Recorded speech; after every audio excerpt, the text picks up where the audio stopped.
Hello, Mary Farias here with your 5 minutes is better than nothing of personal development. This is my book, How to Study Napoleon Hill's Think and Grow Rich. We are on page 68, the last page of the chapter on desire, on chapter 2.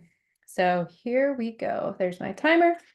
As this chapter was being completed, news came of the death of Madame Schumann Hink. One short paragraph in the news dispatch gives the clue to this unusual woman's stupendous success as a singer. I quote the paragraph because the clue it contains is none other than desire. Early in her career, Madame Schumann Hink visited the director of the Vienna Court Opera to have him test her voice, but he did not test it. After taking one look at the awkward and poorly dressed girl, he exclaimed, none too gently, with such face and with no personality at all, how can you ever expect to succeed in opera? My good child, give up the idea, buy a sewing machine and go to work. You can never be a singer. Never is a long time. The director of the Vienna Court Opera knew much about the technique of singing. He knew little about the power of desire, when it assumes the proportion of an obsession. If he had known more of that power, he would not have made the mistake of condemning genius without giving it an opportunity. Several years ago, one of my business associates became ill. He became worse as time went on and finally was taken to the hospital for an operation. Just before he was wheeled into the operating room, I took a look at him and wondered how anyone as thin and emaciated as he could possibly go through a major operation successfully. The doctor warned me that there was little, if any, chance of my ever seeing him alive again, but that was the doctor's opinion. It was not the opinion of the patient. Just before he was wheeled away, he whispered feebly, "Do not be disturbed, Chief. I will be out of here in a few days." The attending nurse looked at me with pity, but the patient did come through safely. After it was all over, his physician said nothing but his own desire to live saved him.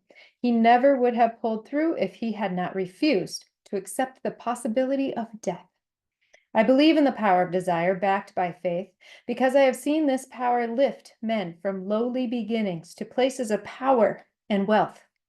I have seen it rob the grave of its victims. I have seen it serve as the medium by which men staged a comeback after having been defeated in 100 different ways.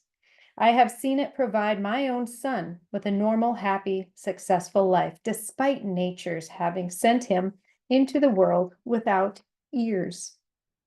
How can one harness and use the power of desire? This has been answered through this and the subsequent chapters of this book. The message is going out to the world at the end of the longest and perhaps the most devastating depression America has ever known. It is reasonable to presume that the message may come to the attention of many who have been wounded by the depression, those who have lost their fortunes, others who have lost their positions, and great numbers who must reorganize their plans and stage a comeback. To all these, I wish to convey the thought that all achievement, no matter what that may be its nature or its purpose, must begin with intense, burning desire for something definite. Through some strange and powerful principle of mental chemistry, which she has never divulged, nature wraps up in the impulse of strong desire that something which recognizes no such word as impossible and accepts no such reality as failure. What a great way to end this chapter. He talks about the fact that the doctor's opinion doesn't matter if the patient goes into the surgery knowing that he's living, right? His desire backed by faith.